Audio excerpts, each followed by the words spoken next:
Bonjour à tous, je suis Cindy Rajiv. Je suis médecin urgentiste à l'Université de Stanford en Californie. Cette présentation est la première d'une série qui traitera de la gestion des ventilateurs. Dans cette présentation, nous allons parler du choix des meilleurs réglages de ventilateurs pour les patients Covid-19, et je serai accompagné par le Dr Ben Lindquist, qui est également médecin urgentiste à l'Université de Stanford. Bienvenue, Ben. Merci de m'accueillir. La gestion des ventilateurs est un vaste sujet. Alors qu'allons-nous aborder aujourd'hui? À la fin de cette présentation, nous espérons que vous serez en mesure de vous rappeler de préparer votre équipement et vos sédatifs d'après intubation avant de commencer l'intubation du patient, secondo, de choisir les réglages de départ adéquats du ventilateur pour les patients Covid-19, et terzo, de déterminer quels réglages vous devez vérifier et ajuster sur la base de votre évaluation du patient. D'accord. Dites-nous comment aborder cela. Si vous êtes responsable de la gestion de l'intubation d'un patient, les étapes de cette gestion commencent avant l'intubation. Dans ce segment de la présentation, nous allons parler des étapes essentielles qui doivent avoir lieu avant l'intubation d'un patient. Je ne soulignerai jamais assez l'importance de la préparation avant l'intubation. J'ai vu un médecin intuber un patient, alors que l'équipement pour connecter le patient au ventilateur n'était pas prêt ou que les sédatifs n'étaient pas prêts. Cela génère des problèmes. Quelles étapes doit-on passer avant de procéder à une intubation? Nous commencerons par la préparation des tubes qui connecteront le ventilateur au patient. Ce que vous voyez est un capnographe, qui mesure le CO2 de fin d'expiration. Il mesure le dioxyde de carbone qui circule à travers le tube. Nous l'utilisons pour confirmer que le tube endotrachéal est bien positionné, dans la trachée et non pas dans l'œsophage.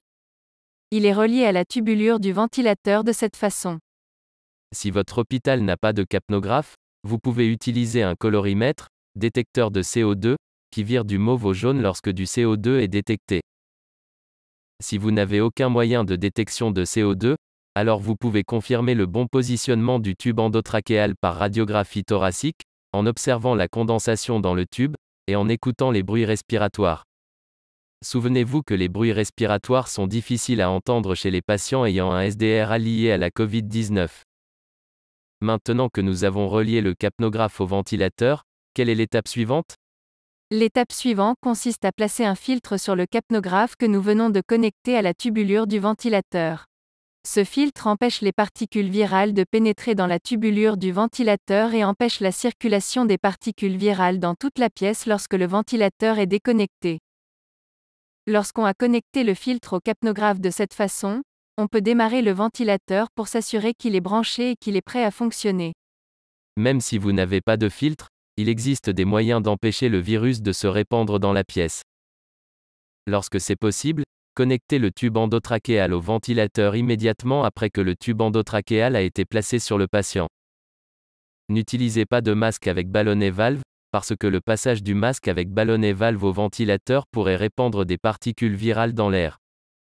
Lorsque vous devez débrancher le patient du ventilateur, même de façon temporaire, utilisez une pince hémostatique pour bloquer la tubulure du ventilateur près du patient. Enroulez du sparadrap médical autour du tube à l'endroit où il sera bloqué par la pince hémostatique afin d'empêcher que le tube se fissure. C'est une excellente solution. Bien, après que le ventilateur et les connexions sont installés, assurez-vous d'établir la liste des médicaments dont vous avez besoin pour l'après-sédation et qu'ils sont prêts à être utilisés. L'administration de médicaments d'après-sédation doit commencer immédiatement après l'intubation, de façon à ce qu'il n'y ait aucun intervalle de temps pendant lequel le patient se réveille et commence à mordre le tube, ou pire encore, retire le tube. Nous avons maintenant connecté, dans le cas où ces équipements sont disponibles, le capnographe et le filtre antiviral à la tubulure du ventilateur. Et nous avons à notre disposition les médicaments d'après-sédation. Le médecin peut maintenant intuber le patient. Dans cette section, nous allons parler des premières étapes essentielles après que le médecin a placé le tube endotrachéal. Après que le tube endotrachéal a été placé, la première action essentielle consiste à confirmer que le tube endotrachéal est bien dans la trachée. Lorsqu'il n'y a pas de capnographe, on obtient cette confirmation en suivant la forme de l'onde du CO2 de fin de cycle expiratoire sur l'écran. Elle devrait ressembler à ceci. Gardez à l'esprit que lorsqu'un patient est en arrêt cardiaque et qu'il reçoit des compressions thoraciques inadéquates, le CO2 de fin de cycle expiratoire ne s'affichera pas sous la forme d'une onde même si le tube endotrachéal est bien en place dans la trachée.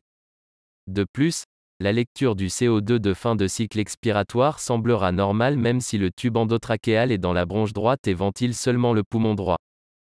Assurez-vous d'écouter aussi les bruits respiratoires et d'obtenir une radiographie thoracique, en plus de l'observation de l'écran du capnographe.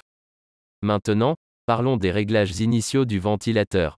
Si l'on veut simplifier, le ventilateur est une machine qui pousse de l'air dans les poumons du patient. Nous devons régler le ventilateur pour lui dire quand et comment il doit accomplir cela. La première étape est de choisir un réglage de contrôle assisté. Sous un certain réglage de contrôle assisté, le ventilateur fournit de l'air à une fréquence déterminée, ou alors lorsque le ventilateur détecte que le patient commence à inspirer. Sur cet écran, chacune de ces courbes représente une inspiration qui est fournie par le ventilateur. Sur la courbe de pression, la déflexion négative correspond au moment où le patient commence un cycle respiratoire. Le ventilateur détecte cette situation et assiste le patient en fournissant de l'air. La prochaine question est, quelle quantité d'air doit-on fournir au patient? Si l'on fournit trop peu d'air, les poumons ne se gonfleront pas suffisamment, comme on peut le voir. Mais si l'on fournit trop d'air, comme on peut le voir ici, les poumons pourraient être endommagés et le patient risque de développer un pneumothorax. Le but est de fournir la quantité d'air adéquate à chaque respiration comme c'est le cas ici. La quantité d'air fournie au patient à chaque respiration est appelée volume courant. Et pour les patients Covid-19, le volume courant idéal, ou fourni à chaque respiration, est de 8 ml par kg de poids corporel idéal. Notez bien que Cynthia a parlé de 8 ml par kg de poids corporel idéal. Le poids corporel idéal d'une personne est basé sur sa taille. La formule vous est donnée dans le document joint. Par exemple, un homme d'1,75 m a un poids corporel idéal de 70 kg si l'on se base sur cette formule.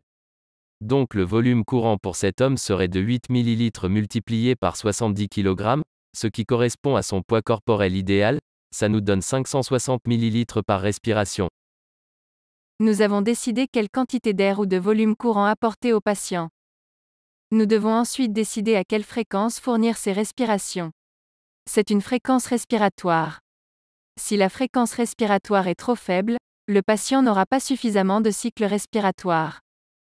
Si elle est trop rapide, le patient recevra trop de cycles respiratoires. Une fréquence respiratoire idéale doit être réglée. Cela correspond à 16 respirations par minute. Le paramètre suivant à régler est la PEP, pression expiratoire positive. Chez les personnes ayant un SDRA, les alvéoles pulmonaires, qui sont comme de petits ballons, se dilatent lorsqu'on inspire, et s'affaissent lorsqu'on expire, de sorte que l'air est diffusé. Comme vous pouvez le voir sur cette vidéo, sans PEP, les alvéoles s'affaissent au cours de l'expiration. Mais si le ventilateur fournit une PEP, les alvéoles restent ouvertes pendant tout le cycle. Il y a beaucoup à gagner à utiliser la valeur correcte de PEP. Lorsque les alvéoles restent ouverts pendant tout le cycle, cela réduit les lésions tissulaires causées par la séquence ouverture, fermeture, ouverture, fermeture. De plus, lorsque les alvéoles restent ouvertes, les échanges gazeux sont favorisés. À quelle PEP doit-on commencer la ventilation? Nous pouvons commencer avec une PEP de 8. Le paramètre final que nous devons régler est la FiO2, ou fraction d'oxygène dans l'air inspiré. Ce paramètre détermine la quantité d'oxygène fournie à chaque respiration.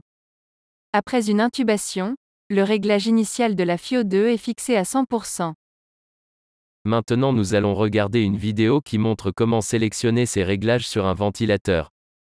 Le modèle de ventilateur et la position des boutons de réglage peuvent être différents des ventilateurs que vous avez utilisés. Mais cela constitue quand même un exemple.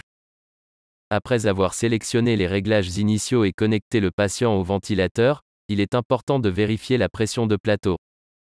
La pression de plateau correspond à la quantité de pression dans les voies respiratoires après une inspiration.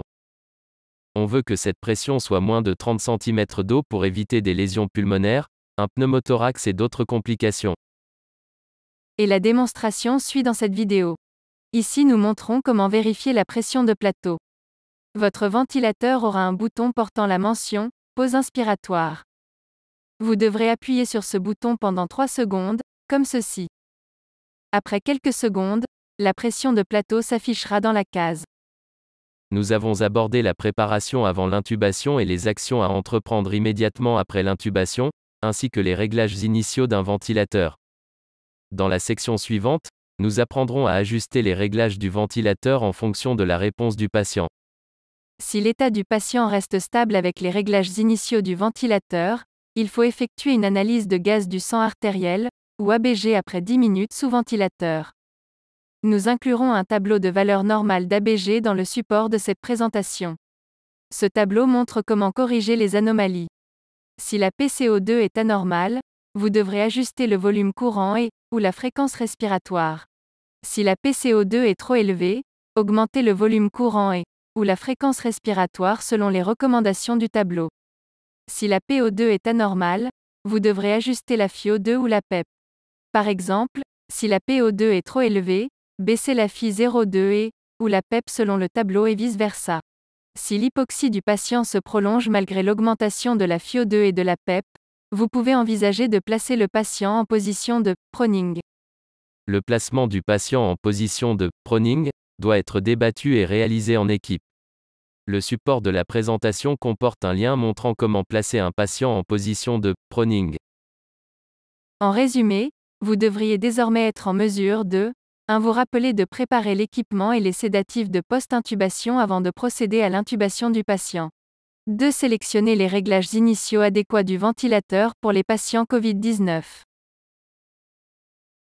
Et 3. Déterminer les réglages du ventilateur qui doivent être vérifiés et ajustés sur la base de votre évaluation. Merci Ben de nous avoir partagé votre expertise. C'est normal. Merci de m'avoir accueilli. Et n'oubliez pas de télécharger le support de la présentation. Bonne continuation.